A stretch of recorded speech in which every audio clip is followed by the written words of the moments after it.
What is going on, beautiful people? Welcome to another episode of the Narcissist Code. I'm your favorite self-aware narcissist, Mr. Lee Hammett, better known as Mental Illness, across all social media platforms, y'all. In this series, I just go into detail how I fight narcissistic personality disorder, get more people into therapy, and I also, help validate the victims and survivors of said disorder. Today's episode is going to be about how narcissistic people live like you are watching them.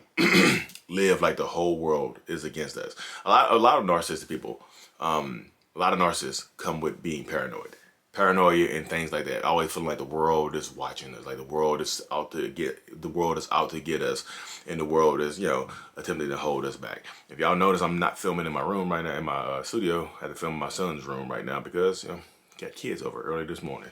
Well, I'm trying to record, so here we go. But yeah, so this is very, very specific to also when, like, if you break up with a narcissist or they break up with you, and on social media they're just posting things like they're the happiest people in the world when they move on very quickly, like they found the love of their life a month after getting divorced from the first love of their life. You know how that goes right there. They are posting, even if you're not watching. We as narcissistic people think that you are watching. We do. We just post things to hurt you, to make sure if you still have mutual friends that are watching us or following us, hopefully they're watching us too, so it can get back to you. And that's how it goes when you deal with narcissists, y'all. That's the bottom. The baseline of it right there. When you deal with narcissists and toxic people, is the fact that they're going to post things on social media like you are, like, to hurt you. Hopefully you'll see it. Even if you don't see it, we're going to assume that you see it. We're going to assume that one of your friends is going back and telling you things like that, because that's what friends do. People like drama that they're not in. People like drama. Some people like drama that they are actually in, but other people like drama that they are not in. But they like to see it, they like to try to perpetuate the drama, try to amplify it. Hey, did you see what Lee posted online about being the happiest he's ever been in his life? Blah, I don't know what to tell you here. Check this video out he just posted. Look, they just bought the car that you always wanted. Look at this stuff right here. Are you not angry? Even if you're not watching. That's why I tell you, when you go no contact with a narcissist, after y'all break up, whatever happens, whoever breaks up with who, if you don't have to talk to this person, if y'all don't have kids or anything together, you need to block the person. You need to block the person, get rid of the person, because if you don't, you are in for a world of emotional, mental abuse. You just are. Even if they were physically abusive during the relationship, they're going to move on and still be emotionally abusive. Like I had an H. And I said abusive like I had an H in it. Abusive. You mean like it's got a shove in it. But, like, you have to deal with that type of stuff, y'all. Block them and get rid of them out of your life. Because if you don't, I know that believe it, it's so hard. It's a trauma bond. I know, I get it. I feel like I say this every single video. I feel like I bring up the trauma bond every video. I feel like I do, honestly. You know what I mean? I just feel like when you are trauma bonded and you're trying to get out of the trauma bond, you have to understand as a person that you are going through a lot. You are. That's why I say you can't heal. You can't fully heal in the same environment that made you sick. You can't. I used to say you can't heal in the same environment that you made me sick. But Heather Coleman Voss kind of helped me understand that you can heal. You can start to heal. You can start to heal in the same environment that makes you sick, but you can't fully heal. So yeah, I was about to say that. You can't fully heal in the same environment that makes you sick. So if you're still following them or watching them on social media, you're still in that environment. That's still the environment of their relationship. Even though you're not in the relationship anymore, you're still in that same environment of the relationship because you still have eyes on that person. So if you break up with them or whatever happens, and you decide to go no contact means no contact with your friends too. You have to set boundaries on your friends as well. Just say, hey, look, friend, I know you're trying to help. I know you, whatever you're trying to do. I understand that you're trying to do this thing right here, but please don't share any information about that person with me anymore. Please, I just need you to respect that. I'm trying to get over this person. I'm trying to get past this. Please, I don't care what they say about me. I don't care what they're posting about the new person or whatever. Just please don't share that with me. Yeah, if you want to, you could block them as well, or remove them as a friend as well, because if y'all are not even really friends, why are you following them anyway? I don't need you to convey any information back and forth. So you gotta have to set boundaries on your friends as well, your family members as well. Hey, mom, please don't watch them on social media. Dad, please get off of their Facebook. Please, they're just gonna post stuff to try to hurt me. And in the process of hurting me, hurt you as well. Because this is like right here, when narcissistic people are living like you're watching them, is literally a form of post-separation abuse. Because they're going to, publicly a lot of times. They don't do this all the time publicly, y'all. Everybody's going to be different. But publicly, they're going to make it seem like they're the happiest people in the world.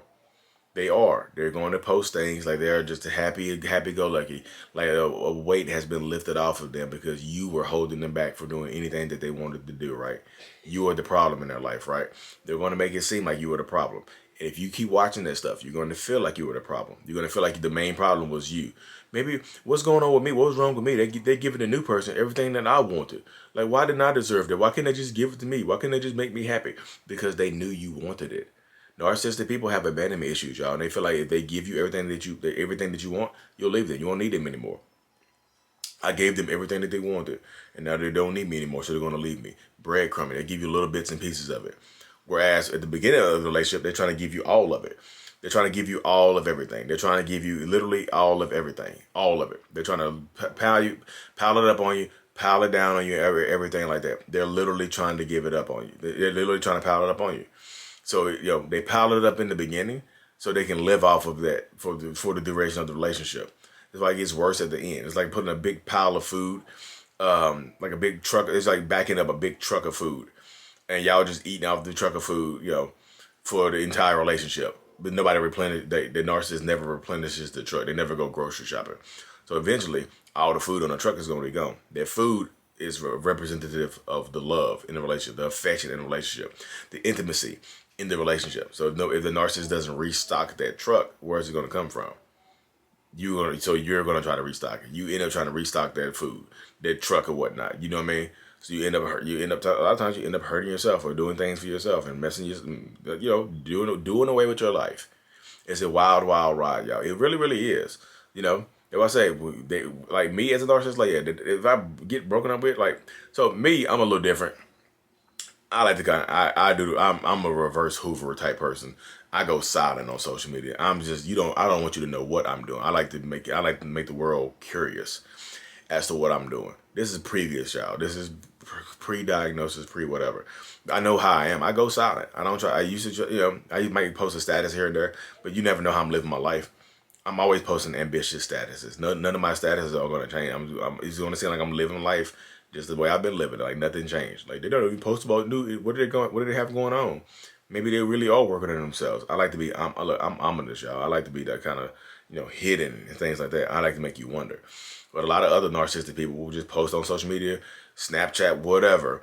They're posted everywhere. Hopefully, like you watching them everywhere. Like you have eyes on them on Instagram.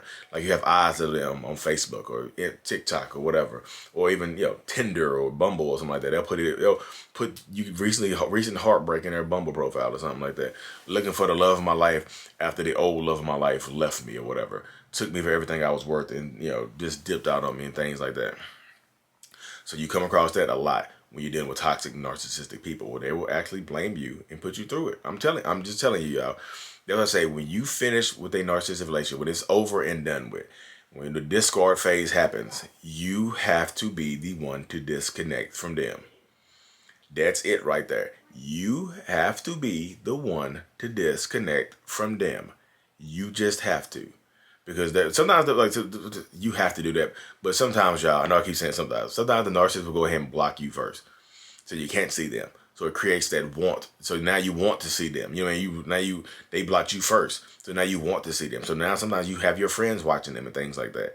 Your friends are conveying information. So if they block you first, it's a form of control. So because they can unblock you at any time and message you at any time. You know what I mean? So if they block you and then you notice they unblock you, go ahead and block them. I'm telling you, y'all, it's just, if you want to get past narcissistic abuse, if you want to get past the relationship with a narcissist, you literally have to be the one to just put an end to it. You have to, because they'll come back years later, especially if you break up with them. They'll come back months later, weeks later, years later, and try to suck you back into a relationship. But like I said, they're going to live like you are watching them. Like all eyes are on us. That's how I live anyway. I've been living that way for a long time, even pre-relationship, pre-therapy, pre-anything. I've been living like the world's eyes are on me. So I make sure I do, a lot of narcissistic people do grandiose things like the world's eyes are on them. They'll always try to make it seem like they're living larger than what they really are. Living above their means and things like that. Pretending not to be broke. Pretending to be in love with somebody that they just met online and things like that. I'm just telling you, y'all, they like to live lavishly in affection and sometimes in lifestyle. So do I say close your, like, you got to block it all out. Block out the noise, because that's what it is. It's noise. It's white noise. So Lee, so they're not happy with the new supply. I'm not saying they're not happy originally, because they're narcissistic people. Narcissists don't heal like regular people heal. Like, you heal by taking some time for yourself. You need to take time for yourself, and you have the ability to take time for yourself to heal. Narcissists, we can't do that. We have to use other people, because narcissists are codependent. So we can't just sit around and stew in our feelings. We have to find somebody else to unleash those feelings on, if that makes sense. But anyways, y'all, I have to hop off this thing, y'all. I really, truly appreciate y'all tuning in to another episode. Like I said, I'm just sitting here in my son's room against the wall right here recording this video. But I'm truly thankful for y'all. I appreciate every single one of y'all, because as much as y'all learn from me, I learn even more from you. Thank you, thank you, thank you. Mental Illness is out. Peace.